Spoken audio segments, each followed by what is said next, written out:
So guys, today, what time is it now? 1:30 in the afternoon.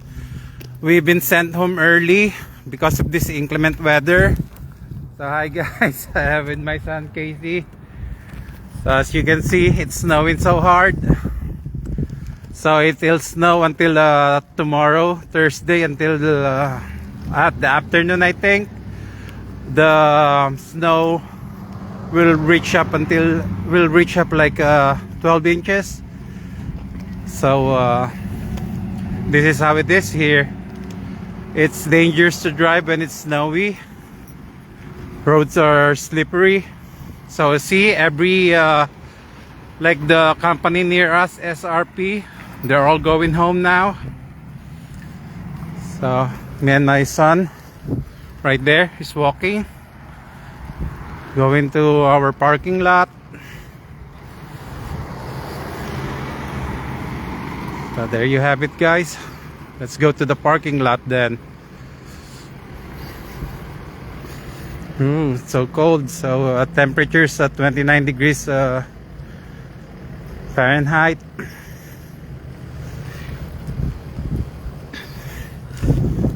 It's snowing so hard.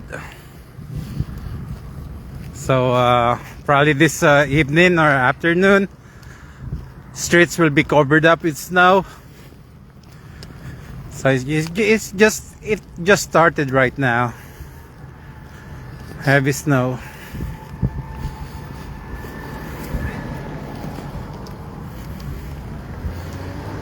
Ayos, hot coffee.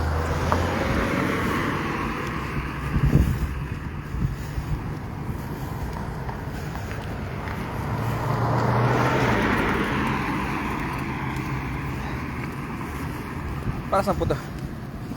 Sa bakod niya, Ate Myra mo. Hinipa ng hangin ng one day. I-repair. Oh, so the parking lot is empty already. Everybody went home.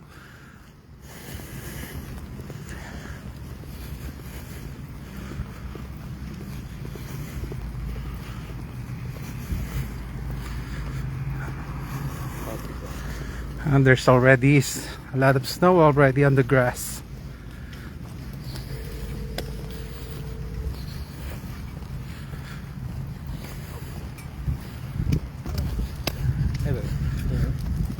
No. It's snowing, so we got released it.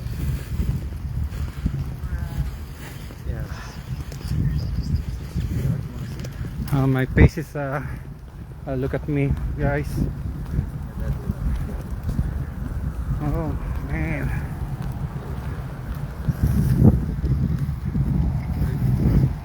You don't want to be.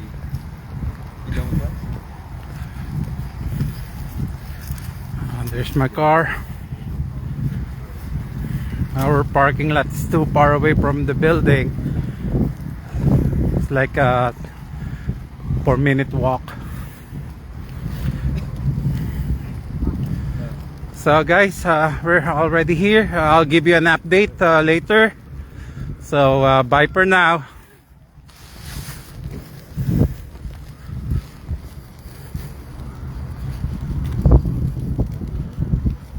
Oh, okay. Gusto mo ba naka-on jobs? Shoutout sa iyo. I-on natin.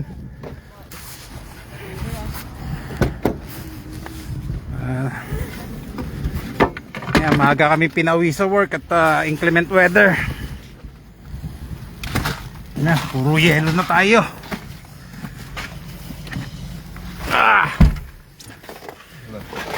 Guys, basta tayo ng ice. They put salt on the road, right? It's picking on the road. Painit nun tayo ng car.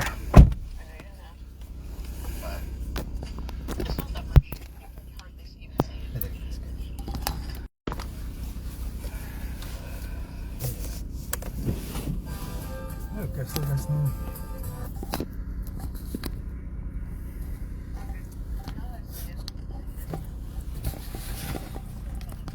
And there you go. Para kita lang ating audience. Kaya niyo ba siya? Mabait din po yun eh. Ha? Mabait din po yun. Oh, yeah. We do talk sometimes. Seatbelt.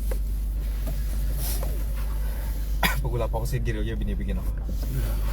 Dapat tigilan mo yung garilyo.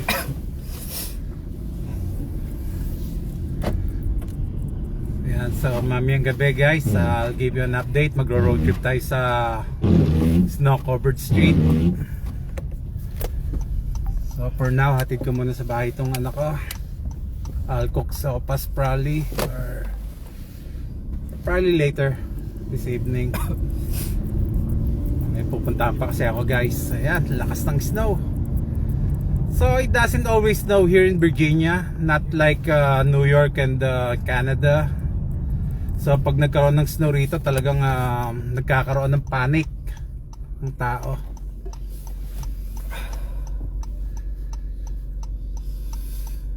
Shout out sa ating 3 million viewers. Dami yung viewers ah. Yeah, three people. Well, better than nothing.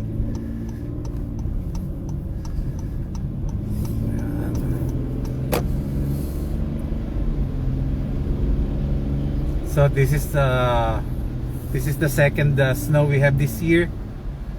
So a few years walang snow. Probably 3 years na walang snow. So ngayon medyo malaki to. 12 inches of snow. The road. Hirap na naman mag-drive. Yan guys, ganito weather dito. Bali ba naman kagagaling ko lang sa flu, cough and colds.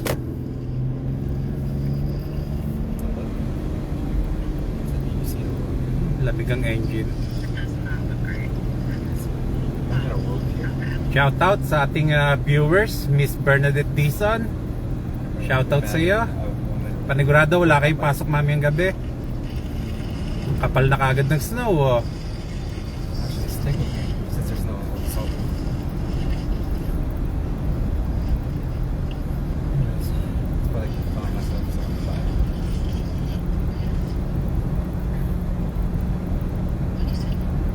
Anyways, like so bye.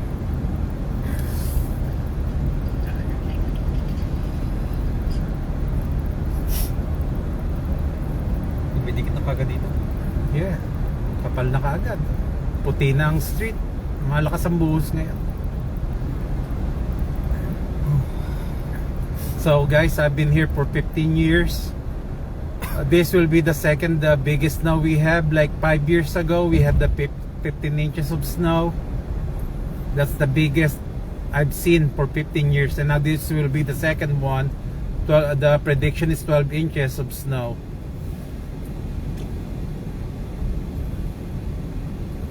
Yes, I will give an update later on. So pagkagabi, nighttime, it will be so white because of the snow. Maski madilim siya, maliwanag siya dahil puting-puti ang snow. Nagre-reflect ang light. Tingin niyo po, may pasok tayo bukas. They will text us early in the morning. They will give an update before we come to work. I think wala yan kasi 12 Pag-walk inches. sana eh, pag midnight. Yeah. Kung 12 inches na, wala si Tito Alex nasa Hawaii. We can do a snowman or an igloo for the vlog.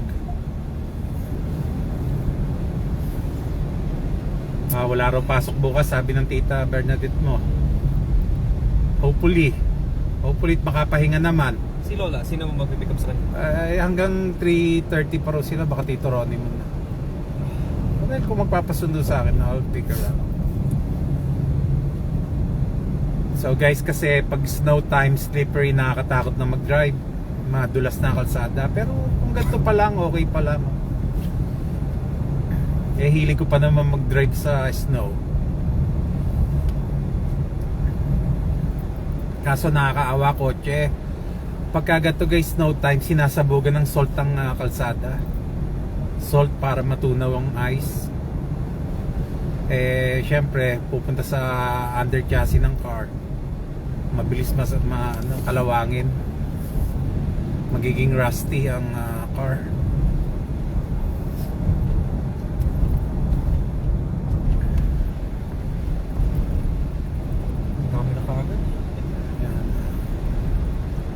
I'll just take a quick shower and may pupuntahan ako.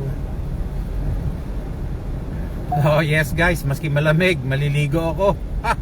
Ganyan tayo mga Pilipino. Even though it's cold, we took showers.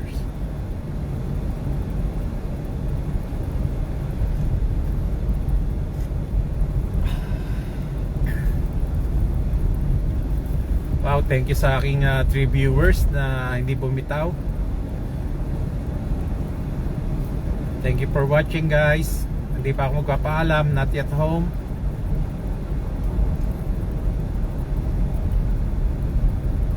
So you can enjoy the view. This is our neighborhood.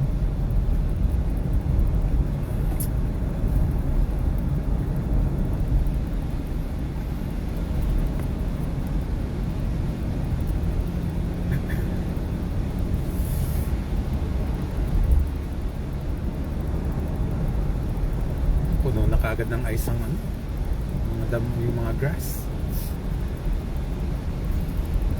Walang tigil na snow to hanggang bukas.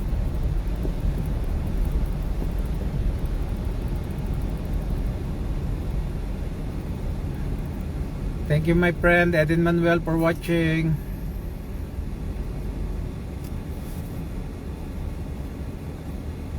Lahat ng tao na to, siguro pinauwi. Yes, inclement weather.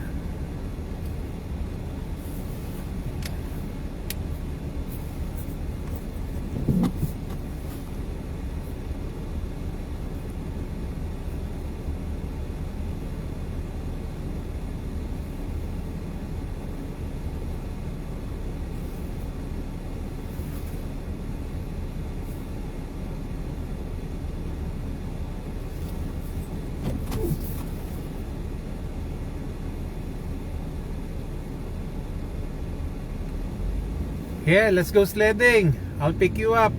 Hit me up, sister. What time? Probably like 9, 8. Baka makasama. Yeah. That's the thing, we don't have a sled. Oh, Tito Ronnie probably have a... He told me he's going to buy a sled.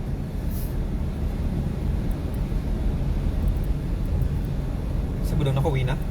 Now the school don't have no classes for today and tomorrow. Probably until Friday. Oh yeah.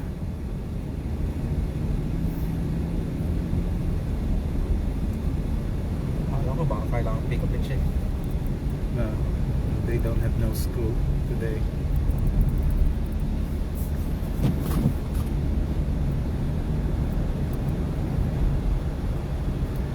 So guys, I'm already home. So I'll give an update later on. So bye for now.